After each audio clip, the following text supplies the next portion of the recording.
दंडोत प्रणाम। जय श्री चक्रधर। शंका समाधान के इस सत्र में आप सबका स्वागत है। हमारे ईश्वर ज्ञान के जो सदस्य है, जो हर वीडियो काफ़ी ध्यानपूर्वक देखते हैं, वो ईश्वर भक्त निशा जी महात्मा सूरत से है। उन्होंने मुझे लगभग 5-6 सवाल भेजे हैं, यानी 5-6 शंकाएं उनकी। उनमें से जो पहली शंका है, उस पहली शंका के बारे में हम आज आपके साथ चर्चा मंथन करेंगे। उनकी पहली शंका है, स्वामी जी ने अच्युत गोत्रीय कहा है। स्वामी श्री चक्रधर महाराज जी ने जब निरूपण किया है, तब परस्परे परम प्रीति के उदाहरण के लिए भगवान जी बोलते हैं कि आप सब कौन हो? अच्युत गोत्रीय हो, अच्युत गोत्रीय हो। फिर उनका प्रश्न मैं पढ़ लेता हूं। स्वामी जी ने अच्युत गोत्रीय कहा है, फिर हमारे मार्ग को परमार्ग, भट्ट मार्ग, महानुभाव, जय श्री कृष्णी ऐसे विभिन्न नामों से क्यों जाना जाता है? क्यों हम अच्युत गोत्रीय इस भावना से हम नहीं रहते? आज के इस समय में उनका ये जो प्रश्न है, वो बहुत महत्वपूर्ण प्रश्न है। राष्ट्रीय स्वयंसेवक संघ के माध्यम से जब हम कोई भी कार्य करते हैं, बैठक हेतु उपस्थित होते हैं, तब हमने ये महसूस किया, जो बात उस संघ में है वो बात हमें इस महानुभाव संप्रदाय में कम मालूम होती है। कौन सी वो बात है? मैं राष्ट्रीय स्वयंसेवक संघ का यहाँ पे मार्केटिंग नहीं कर रहा हूं, लेकिन गुण ग्राहकता होवावी कि हमारे में किसी का भी अगर कोई गुण हो, किसी में कोई अच्छा सद्गुण हो, कोई अच्छा विचार हो, कोई अच्छा आचरण हो, जिस आचरण के माध्यम से, जिस विचार के माध्यम से हम परमेश्वर तक जा सकते हैं, तो वो हमने ग्रहण करना चाहिए। इसी आधार पर राष्ट्रीय स्वयंसेवक संघ में संघौ शक्ति कलो युगे, और स्वामी जी ने यही बात अच्युत गोत्रीय बोल के कही है कि आप कौन हो? अच्युत गोत्रज हो। जिस स्थल से, जिस पद से, जिस ठिकाने से आप सबका कभी भी पतन नहीं होगा।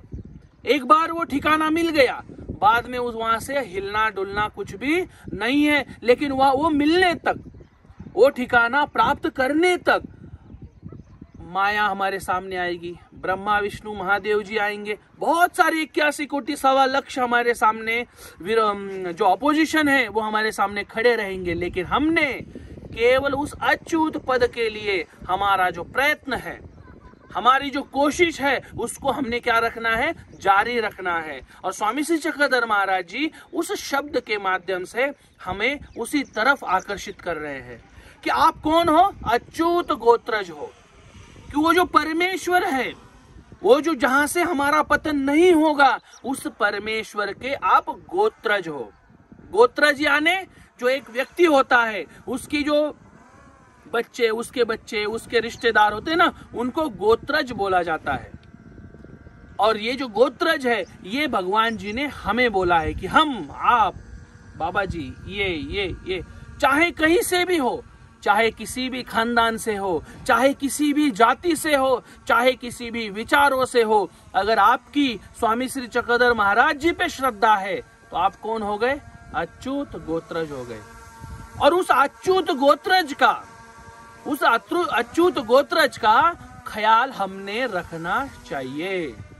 इन्होंने प्रश्न किया है कि आप अच्युत गोत्रज न कहते हुए इस संप्रदाय को परमार्ग बोलते हो, इस संप्रदाय को भट्ट मार्ग बोलते हो, इस संप्रदाय को महानुभाव बोलते हो, इस संप्रदाय को जय श्री कृष्ण संप्रदाय बोलते हो।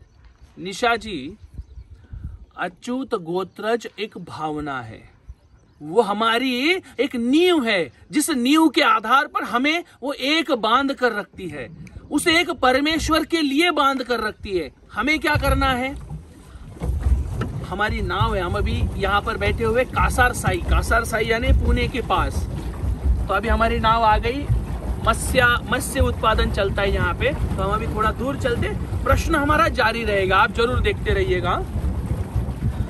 तो उन्होंने बोला है कि भाई अच्युत गोत्रज क्यों नहीं कहते। तो अच्युत गोत्रज न कहने का क्या कारण है? न कहने का कारण कुछ नहीं, हम खुद को अच्युत गोत्रज बोल सकते हैं, बोलने में कोई प्रॉब्लम नहीं है। लेकिन ये जो भावना है ये हमारे आचरण में लाने वाली बात है। लेकिन आचरण में लाने वाली बात हमारी पहचान है, हमारी नींव है, सब कुछ है। लेकिन अब हमें अलग अलग नामों से क्यों बोला जाता है? जैसे पहला नाम उन्होंने रखा है परमार्ग। अब परमार्ग क्यों बोलना है हमें? पर मतलब श्रेष्ठ, पर मतलब परमेश्वर का, और परमेश्वर का रास्ता दिखाने वाला ये मार्ग है, परमेश्वर का ये रास्ता है। इस विचारों से ये प्रेरित है, ये दर्शाने के लिए वो नाम रखा गया है कि परमार्ग, ईश्वर का मार्ग। इसमें भी कोई आपत्ति नहीं है। दूसरा उन्होंने लिखा भट्ट मार्ग। भट्ट मार्ग क्यों लिखा है? भट्ट मार्ग यानी भट्टोबाजी जब इस संप्रदाय को संचालन कर रहे थे उस समय पे समाज में इसकी जो पहचान बन गई थी वो बन गई थी भट्ट मार्ग, कि भाई वो जो नागदेव आचार्य भट्ट है उनका ये मार्ग है। और हमारी पहचान वो बनने के कारण एक अनुशासन के बारे में हमें गौरवान्वित किया जाता था, शास्त्र के बारे में हमें गौरवान्वित किया जाता था। और उस सब के लिए हमें भट्ट को बोल के, हमें भट्ट जी को सामने रखकर हमें देखा जाता था कि वो उनके श्रेष्ठ मार्ग है, वो उनके श्रेष्ठ पुरुष है। और उस पहचान के कारण हमें भट्ट मार्ग भी बोले जाने लगा। तीसरा आता है महानुभाव। महान अनुभव रखने वाले व्यक्ति, महान उस परमेश्वर का अनुभव कराने वाला संप्रदाय, और उस कारण हमें महानुभाव बोले जाने लगा। जय श्री कृष्ण। उत्तर भारत में इस संप्रदाय का जब प्रचार हुआ, उत्तर भारत में होने के बाद दंडवत प्रणाम, ये जो मराठी शब्द है, हिंदी शब्द है, ये जो मराठी शब्द है, इसका उपयोग उधर न करते हुए आपस में भक्त परिवार जो था, अब उत्तर भारत में जब आप देखोगे स्वामी श्री चक्रधर महाराज जी, दत्तात्रेय महाराज जी से ज्यादा श्री कृष्ण चक्रवर्ती जी के बारे में ज्यादा अवेयरनेस है। और उस अवेयरनेस का लाभ हमने लोगों को अपने धर्म में लाने के लिए किया है। और इसके कारण हमारी पहचान कृष्णी पंथ बन गई है कि भाई ये केवल एकमात्र कृष्ण को मानने वाला पंथ है, इनमें और कोई भी उपासना नहीं है, वो केवल और केवल श्री कृष्ण जी की आराधना करते हैं। और उसके कारण, और जो भक्त मंडली थे आपस में मिलने के बाद जय श्री कृष्णा ये बोलते थे, तो लोग हमें उस नाम से, उस तरीके से पहचानने लगे कि जय श्री कृष्ण संप्रदाय। वास्तविक नाम अलग अलग हो सकते, एक व्यक्ति होता है, माता के लिए वो पुत्र है, माता बोलती है मेरा लाडला है ना, मेरा सोना है। और पति जो पिता होते हैं उनके, वो बोलता है मेरा अजय है, मेरा अभिनव है। पत्नी होती है वो अलग नाम से बोलती है, मित्र अलग नाम से बोलते हैं, लेकिन व्यक्ति तो एक ही होता है। इसी प्रकार से संप्रदाय को पहचानने वालों ने, संप्रदाय को नजरियों से देखने वालों ने इस संप्रदाय के अलग अलग नाम रख दिए, लेकिन है तो ये अच्युत गोत्रीय, है तो ये महानुभाव पंथ, है तो ये स्वामी श्री चक्रधर महाराज जी का संप्रदाय, है तो ये भट्ट मार्ग, सब कुछ एक ही है, बस नाम अलग अलग है।